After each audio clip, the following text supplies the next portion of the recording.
Narito ang Tecnopova 7 Ultra at ang Infinix GT30 Pro.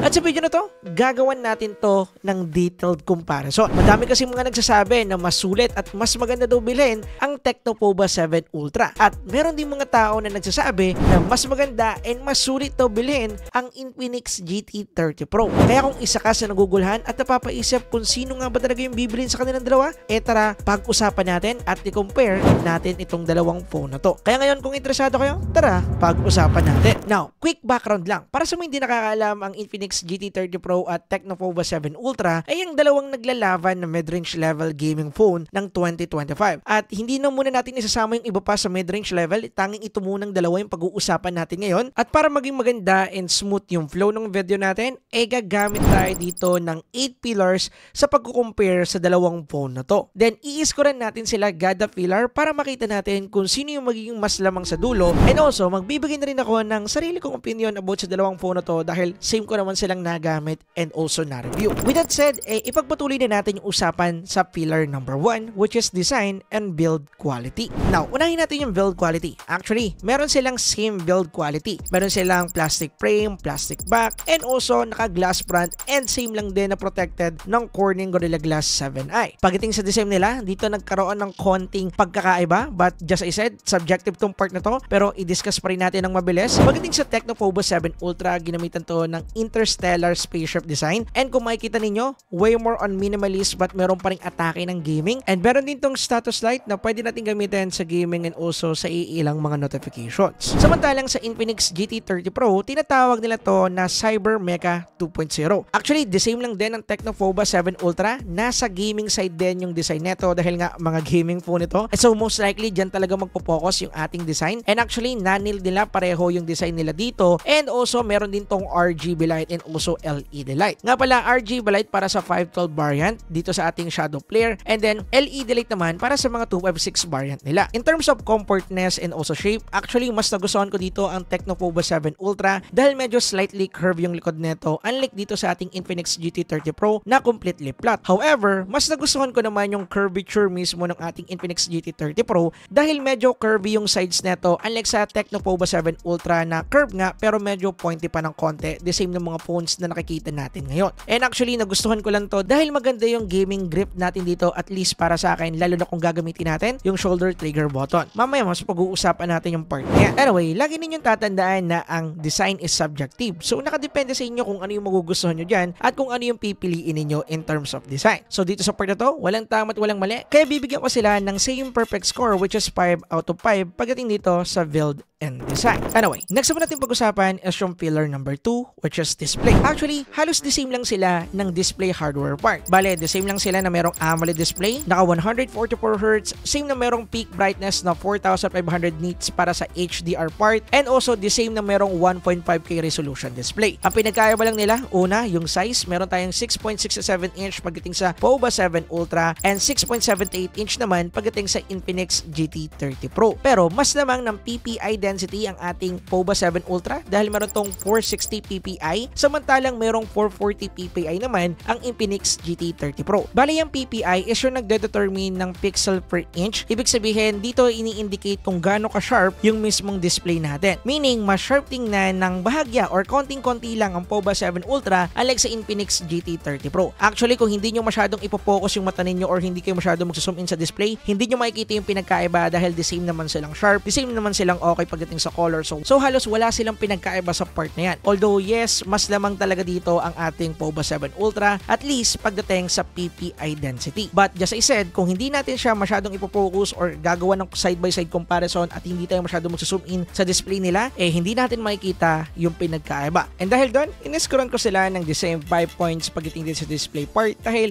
the same lang naman sila ng panel na ginamit, which is AMOLED display.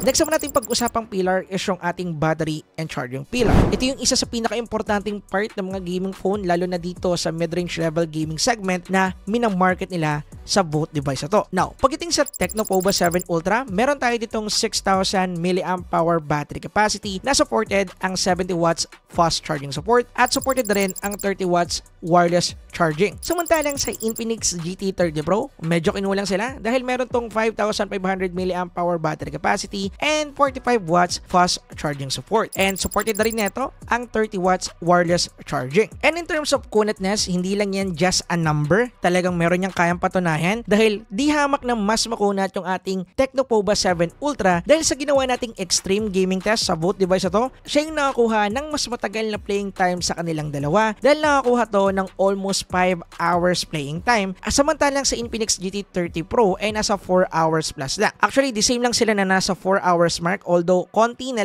kembot na lang, magpa 5 hours na itong ating Tecnopova 7 Ultra. Ibig sabihin yung difference nila na 5,000 mAh is actually nagtatranslate talaga kung gagamitin natin to sa gaming or balagbagang gaming. Pagdating naman sa charging speed nila, the same lang naman sila na mapu-full charge or pwedeng ma-full charge from 0 to 100 under 1 hour. Which is pagdating dito sa battery part, kilala na natin kung sino yung panalo, which is meron tayong 5 points para sa ating Tecnopova 7 Ultra at 3 points naman para sa ating Infinix GT30 Pro dahil mas mababa yung kanyang charging speed and also yung kanyang overall battery capacity.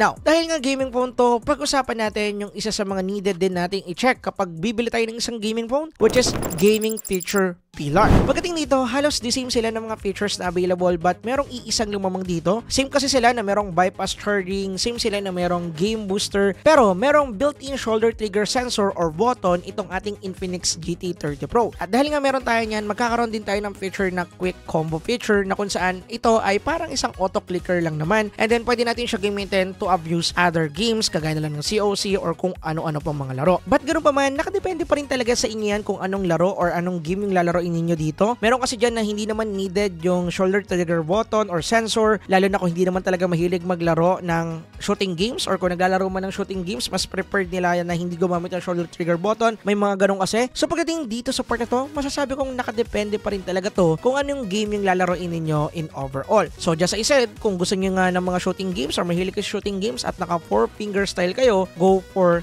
Infinix GT30 Pro. Anyway, in overall, yung grading natin dito, 5 para sa ating Infinix GT30 Pro and 4 naman para sa ating Tecnopova 7 Ultra dahil shoulder trigger button lang naman yung nilamang nito. Anyway, dahil nasa usapang gaming na tayo, pag-usapan natin yung pinakamahalagang pillar sa lahat, which is yung performance and cooling pillar. Dahil ito yung main reason kung bakit tayo bibili ng phone dito sa dalawang to. Now, pagdating dito, actually, the same lang sila ng specs. Same lang sila na merong MediaTek Dimensity 8350 Ultimate. Meaning yan, same ang tuto yung makukuha natin and also same lang din yung performance sila sa mga game na nilalaro natin. Actually, same ko nang sinalang sa extreme gaming test itong dalawang phone na to. And yes, the same lang din sila nang nakuha na performance sa Gada game. Kagaya na lang sa mga mabibigat na titles dyan, makikita natin na hindi sila nag-i-stable sa 60 FPS. But just I said, kung ito-tweak natin yung graphic settings, both device to by the way, ay makakakuha naman tayo ng mas consistent at mas magandang FPS sa kanilang dalawa. So actually, in terms of performance, walang pinagkaiba, the same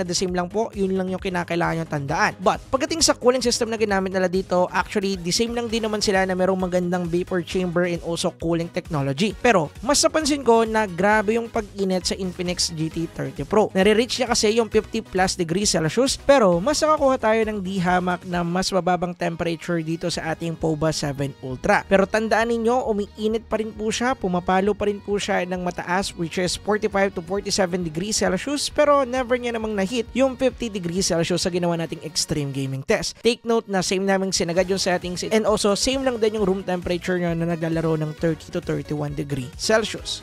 But ganoon pa man, at the end of the day, the same sila ng ginamit na chipset, the same performance and also the same lang din umiinit. Kaya pagdating dito, the same ko lang din sila bibigyan ng pantay na score, which is 5 out of 5 pagdating sa gaming performance. Next naman natin pag-usapan yung ating software and UI pillar. Pagdating dito, ang Tecnopova 7 Ultra ay ginamitan ng iOS 15 at Android ng Android 15 and dito makakakuha tayo ng 3-year software security update, which is 2 major updates yung makukuha natin and 3 years naman yung security patches. Pagdating naman sa Infinix GT30 Pro, meron tayo ditong XOS 15 at Android din to ng Android 15. And the same lang sila na merong 3-year software security update, which is has 2 major updates and 3 years na security patches. So pagdating sa dalawang to, hindi lang sila regular High OS and XOS. Bale, yung ginamit dito na OS is for POBA and also GT version, which is for gaming side purposes only. So pagdating dito, mas malinis, mas maganda, and also customized lang itong UI na to para sa mga gaming phones na nasa lineup ng Tecno and also ni Infinix. So ang pinagkaiba nila, una sa skin. Pagdating dito sa ating Infinix GT30 Pro, just a regular XOS screen, although meron tayo ditong iba't ibang mga wallpaper. Bale, naka ML Team wallpaper sila dito. Pero pagdating sa Tecno POBA 7 Ultra, mas tinailed nila tong part na to dahil iba yung skin na ginamit nila pagdating dito. And yes, same lang din ng Infinix GT30 Pro, smooth din yung UI niya. And the same lang din ng Infinix GT30 Pro, meron din tayo dito makikita ng mga bloatware. Pero ang kagandahan dyan, pwede naman nating i-uninstall. But in terms of design pagdating sa UI, masasabi kong ibibigay ko yan dito sa ating Tecno POBA 7 Ultra. Pero pagdating sa smoothness, like animation, and also sa pag-open ng app at kung ano na pa in terms of navigation, actually the same lang silang nakapag-nail dito kung ako yung tatanungin. So pagdating dito sa software part, dahil the same lang naman sila and halos identical naman yung UI nila, although iba nga yung skin na ginamit dito sa ating POBA 7 Ultra, masasabi kong lamang lang ng 1 point dito yung ating POBA 7 Ultra. So bibigyan ko siya dito ng 5 points out of 5 and 4.5 naman para sa ating Infinix GT30 Pro dahil halos the same nga sila ng UI, pero bibigyan natin ng puntos yung effort para doon sa skin, which is talagang makikita natin na pang Tecno POBA series or gaming side ni Tecno. Now, pag-usapan natin ng mabilis lang yung kanilang camera pillar part, and same lang din sila ng specs pagdating dito. Meron siyang 108 megapixel camera sensor pagdating sa main, 8 megapixel sensor naman pagdating sa ultra wide, and 13 megapixel sensor pagdating sa selfie camera. Actually, yung pinaka nagustuhan ko sa dalawang phone na to yung kakayahan nilang mag-shoot ng 4K at 30 and also 60 FPS sa kanilang main camera. At ang kagandahan dito, pwede pa natin gamitin yung kanilang built-in stabilization feature sa 4K at 60. Sa iba kasing mga camera or mga phones out there, bumababa ng 4K at 30 FPS kapag i-activate natin to. Pero dito sa Vote phone na to, kaya nila yung i-permanent dito sa ating 4K at 60, which is I like dahil nagre-result siya ng mas smooth at mas magandang video quality. Pagdating naman sa kanilang photo quality, actually almost the same lang sila na nakukuhang image dito dahil nga the same hardware yung ginamit. But pagdating sa processing part or the software part, masasabi kong mas namang kahit papano ang POBA 7 Ultra. Napansin ko kasi na mas buhay, mas vibrant yung color na nakukuha natin sa POBA 7 Ultra unlike dito sa ating Infinix GT30 Pro. Kitang-kita natin na mas saturated and also mas vivid yung color niya kahit na hindi ganun ka-okay yung lighting. But at the end, the same pa rin, dun pa rin papasok, lighting part pa rin, proper positioning, proper source of light para makapag-nailed ng good photo in both devices. Dahil same silang nahihirapan in terms of HDR, may mga part kasi na well-exposed ang Tecno POBA 7 Ultra at may mga part naman na mas exposed or mas maganda yung exposure na ginagawa ng GT30 Pro. And for me, i-scorean ko sila ng 5 para sa ating POBA 7 Ultra and 4.5 naman para sa ating Infinix GT30 Pro. Dahil na nga rin yan sa output na nakuha natin dito at pinakita naman nila na kahit the same sila ng hardware, mas superior ng kaunti or bahagya ang image processing ng Tecno POBA 7 Ultra, which is nakita naman natin sa comparison. Last naman natin pag-usapan, which is yung pinaka-important pillar sa lahat bukod sa gaming part, yung kanilang presyo. Dahil ito pa rin talaga yung last pillar na pag-uusapan at imo-monitor natin and also magbibigay ng malaking impact pagdating sa decision making natin. Pagdating sa POBA 7 Ultra, meron tong SRP as of now na 16,499 para sa 12GB RAM and 256 internal storage configuration. Pero meron tong sale or pwede tong mag-sale ng 12,999 or 13,000 pesos in the same storage and RAM configuration. Siguro ang masasabi ko lang na cons dito sa kanyang variant is wala tong 512GB dahil pagdating sa Infinix GT30 Pro, meron tong 17,743 para sa 512GB variant. Bale, ito naman yung nilamang ng Infinix GT30 Pro kaso nga lang mag-a-add tayo ng 1,500 or almost 1,500 pesos para makakuha natin yung 12,512 niya. Pero kung medyo limited yung budget natin, go for 256GB variant niya dahil nasa 15,690 pesos lang yung kanyang mismong SRP pagdating dito. And same lang din ng POBA 7 Ultra, same silang nagsisale ng 12,999 pesos or 13,000 plus. Dito sa port nito, masasabi ko na the same sila na panalo, pero syempre kitang-kita naman natin na mas namang dito ang Infinix GT30 Pro. At pagdating dito sa port nito, bibigyan natin ng perfect 5 points ang ating Infinix GT30 Pro, and 3 points naman pagdating sa POVA 7 Ultra dahil nga wala siyang 512 variant. Okay sana kung meron siya kahit medyo mataas ang konti para may palag-palag, pero for the pricing, masasabi ko na panalo dito ang Infinix GT30 Pro. So, ito yung nakuha nating score in overall. Nakakuha tayo ng tig 37 points in both phones, meaning draw lang silang dalawa. And actually, kahit naman hindi na natin to gawa ng scoring system, draw pa rin naman talaga yung kakalabasan. At kahit meron mang lumamang dito ng 1 point or kaya ng 0.5 point, hindi ko pa rin siya i-consider na panalo dahil need natin ng 2 to 3 at least ng 2 to 3 deficit na score para makonsider natin na panalo talaga siya. Anyway, for sure, ayaw ninyo ng ganito na draw yung makikita natin na score. So, ito yung para sa akin na panalo and also suggestion ko kung ano yung magandang piliin or bilihin. Kung ako yung nasa lugar ninyo at sakto lang talaga yung budget ko, which is nasa 17,000 pesos, I would choose the Tecno POVA 7 Ultra. Yung reason, malaki yung battery, mas maganda yung camera performance, and also solid yung kanyang grip at saka gaming capability. Although, hindi ko rin naman inaalis yung part na kung naglalaro talaga kayo ng mga shooting games, makapapakinabangan nyo talaga dito yung kanyang shoulder trigger button dahil kahit ako nung nire-review ko siya, enjoy